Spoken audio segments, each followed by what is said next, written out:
in many situations you might be interested in features that have certain characteristics, for example in all the roads that have a length of greater than 100 meters.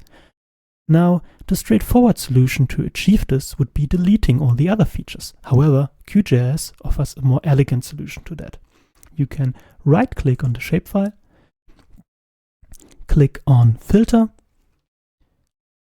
pick the attribute that you're interested in this case the shape length, define the expression by which you want to filter, in our case shape length greater than 100,